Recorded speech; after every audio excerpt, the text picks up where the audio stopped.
मैं आशा करता हूं कि आप अपने घरों में मस्त होंगे, स्वस्थ होंगे। 2023 के जो एग्जाम चल रहा है 16 फरवरी से, उसका आप तैयारी कर रहे होंगे। उसी बीच हम लेकर आए आज ओम का नियम, जो आपके एग्जाम के लिए बेहद ही इंपॉर्टेंट है।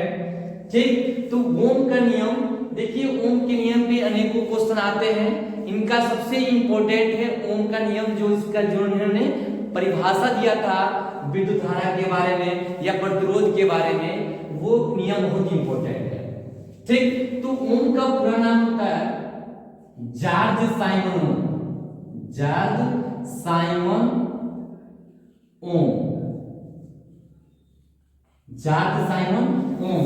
जॉर्ज साइमन ओम जो जर्मन देश के रहने वाले थे, जर्मन देश के रहने वाले थे, इन्होंने किसी विद्युत परिपथ के बारे में एक ऐसा नियम दिया जिसमें अगर कोई परिपथ हो, यदि कोई विद्युत परिपथ हो और इस विद्युत परिपथ में अगर हम आई एम्पीयर की धारा प्रवाहित कर रहे हैं, किसी विद्युत परिपथ में आई एम्पीयर की धारा प्रवाहित कर रहे हैं, तो इनके सिरों के बीच उत्पन्न विभवांतर, इनके सिरों के बीच क्या होती है, जब किसी विद्युत परिपथ में विद्युत धारा प्रवाहित करते हैं तो उनके सिरों के बीच क्या होती है, विभवांतर उत्पन्न होती है। क्लियर? तो विद्युत धारा और विभवांतर से संबंधित इन्होंने क्या किया था 1826 ईस्वी में, किसमें 1826 ईस्वी में एक नियम प्रस्तुत किया जिसे ओम का नियम कहा गया। और आपके एग्जाम के लिए वेरी वेरी इंपॉर्टेंट भी है, आपके एग्जाम के लिए वेरी वेरी क्या है, इंपॉर्टेंट है। तो जान लेते हैं।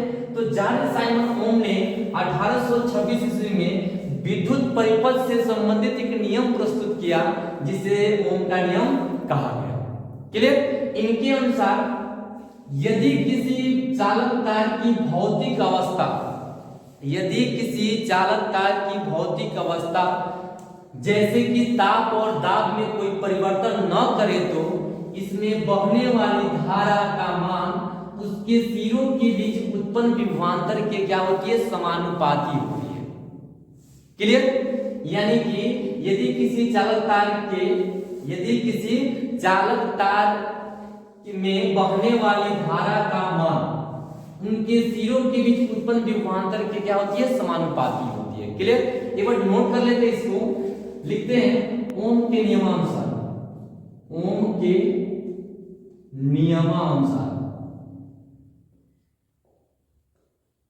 नियमानुसार यदि किसी चालक तार की भौतिक अवस्था जैसे ताप और दाब में कोई परिवर्तन न करे तो उसमें बहने वाली धारा का मान उसके सिरों के बीच उत्पन्न विभवांतर के क्या होती है, समानुपाती होती है। यानी इसमें जो धारा बह रही है उसका मान उसके सिरों के बीच उत्पन्न विभवांतर क्या होगी, समानुपाती होगी। अगर हम यहां से मान लें चालक तार में आई एम्पीयर की धारा प्रवाहित हो रही हो तथा उनके सिरों के बीच उत्पन्न विभवांतर भी हो, तो ओम के नियमानुसार क्या होगा, V समानुपाती होगा किसके, I के। V समानुपाती होगा किसके, I के। क्लियर? यानी कि I समानुपाती होगा V के, चाहे V समानुपाती हो क्या होगा, I के।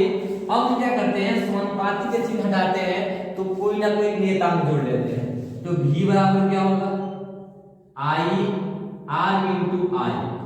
V बराबर क्या होगा, R इंटू I।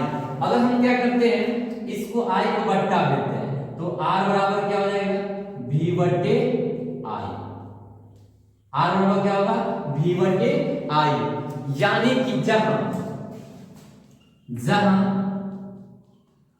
R क्या है, R एक नियतांक है, R एक नियतांक है जिसे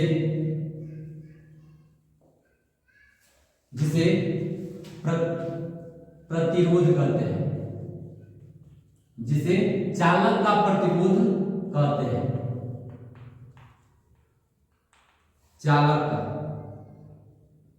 जिसे चालक का प्रतिरोध कहते हैं।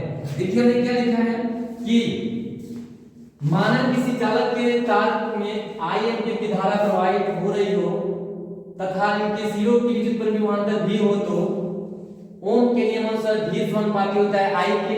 और समानुपाती चिन्ह हटा देते क्या करते हैं, बराबर सी देते हैं और इसकी जगह पे एक नियतांक जोड़ देते हैं तो v बराबर हो जाएगा r इंटू आई। तो r का मान क्या होगा v बटे आई। क्लियर, यानी कि सूत्र मिल गया हमें v बटे आई, जहां r एक नियतांक है जिसे चालक प्रतिरोध कहते हैं। आया समझ?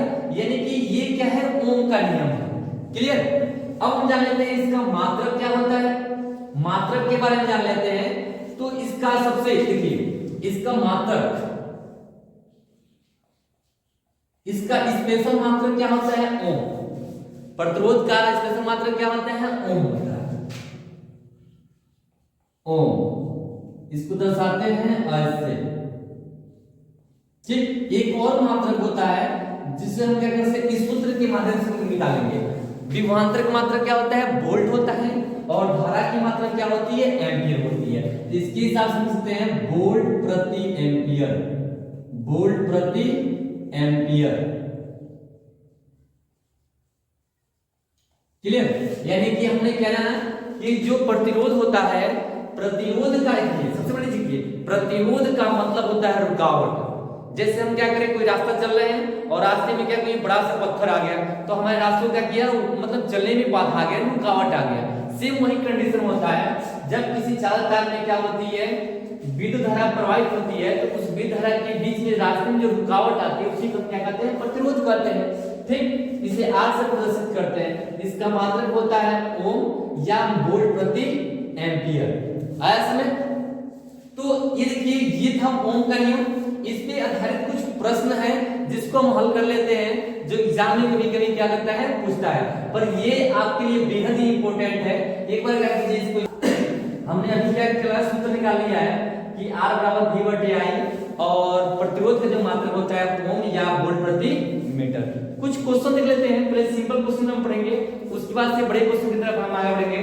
कर एक चित्र है, इस चित्र इस प्रतिरोध में यानी कि जो परिपथ है इसमें 5 एम्पीयर की धारा प्रवाहित हो रही है और इनके सिरों पे क्या है, 4 ओम का प्रतिरोध लगा हुआ है। तो इनके सिरों के बीच कितना विभवांतर उत्पन्न होगा उसका मान हमें क्या करना है, ज्ञात करना है। क्वेश्चन सिंपल है, यानी कि धारा, विद्युत धारा का मान कितना दिया है, विद्युत धारा का बराबर दिया है, यानी I बराबर दे दिया है 5 एम्पीयर, और प्रतिरोध बराबर कितना दे दिया है, प्रतिरोध R बराबर दे दिया है 4 ओम। तो हमें विभवांतर ज्ञात करना है, विभवांतर ज्ञात करना है, V का मान ज्ञात करना है कितना होगा। यानी विद्युत धारा का मान दिया है 5 एम्पीयर, प्रतिरोध दिया है 4 ओम, विभवांतर कितना दिया है, ज्ञात करना है। क्लियर, तो सूत्र हमारा ओम के नियम से लिखेंगे, ओम के नियम से, ओम के नियम से, ओम के नियम से R का सूत्र क्या होता है, V बटे I। जहां पर हम क्या करते हैं, जो मान दिया उसको रख लेते हैं। R का मान कितना दिया है, 4, तो यहाँ 4 रखते हैं। V का मान दिया है, छोड़ देंगे। I का मान दिया है 5, तो यहाँ 5 रखेंगे। इसका 3 गुना करेंगे तो 5 जोड़ को क्या हो जाएगा, 20। यानी इनके सिरों के बीच कितना एम्पीयर की विभवांतर उत्पन्न होगा, यानी कि 20 वोल्ट का विभवांतर क्या होगा, इनके सिरों के बीच उत्पन्न होगा। आई होगी, चीज समझ में आई होगी। यानी देखिए, ये परिपथ है, इस परिपथ में 5 एम्पीयर की जब धारा प्रवाहित हो रही कर रहे हैं, इसमें 4 ओम का प्रतिरोध उत्पन्न हो रहा है। क्लियर, तो कर इनके सिरों के बीच विभवांतर का मान कितना होगा, इनके सिरों के बीच विभवांतर कितना होगा, 20 ओम, 20 वोल्ट होगा। क्लियर, आई होप समझ में आई होगी। एक क्वेश्चन और दे रखना है, किसी चालक तार में 10 एम्पीयर की धारा प्रवाहित करने पर उनके सिरों के बीच 50 वोल्ट का विभवांतर उत्पन्न होता है, तब उस परिपथ का प्रतिरोध ज्ञात कीजिए। तब उस परिपथ का क्या कीजिए, प्रतिरोध ज्ञात कीजिए। देखिए क्या दिया है, पहले जो जीएस लिख लेते हैं। विद्युत धारा, विद्युत धारा यानी कि I बराबर दिया है 10 एम्पीयर, और क्या दिया है, विभवांतर, विभवांतर बराबर दिया है, यानी V बराबर दिया है 50 वोल्ट। क्लियर, हमें ज्ञात करना है प्रतिरोध, प्रतिरोध का मान हमें क्या करना है, यानी कि R का मान ज्ञात करना है कितना होगा। तो सूत्र क्या होता है, R बराबर V बटे I। तो R बराबर हो जाएगा 50 बटे 10, काट दीजिए कितना कट जाएगा, यानी कि 5 ओम, कितना आया 5 ओम आया। आई होप ये चीज समझ आई होगी। यानी कि धारा का मान दिया है, वो विभवांतर दिया है, प्रतिरोध ज्ञात करना है, तो हम ओम के नियम से सूत्र लाए हैं R बराबर V बटे I, इस सूत्र से क्या करते हैं ज्ञात कर देते हैं। आई होप ये चीज समझ आई होगी। हमने क्या पढ़ा, ओम का नियम पढ़ा, यानी किसी चाल तार की भौतिक अवस्था में कोई परिवर्तन न करे तो उनके सिरों के बीच उनके उसमें बहने वाली धारा का मान उनके सिरों के बीच उत्पन्न विभवांतर की क्या होती है, समानुपाती होती है। इसलिए क्या हुए, एक आध दो क्वेश्चन हमने पढ़ लिया। ठीक, मिलते हैं अगले वीडियो के लिए, तब तक के लिए जय हिंद, वंदे मातरम।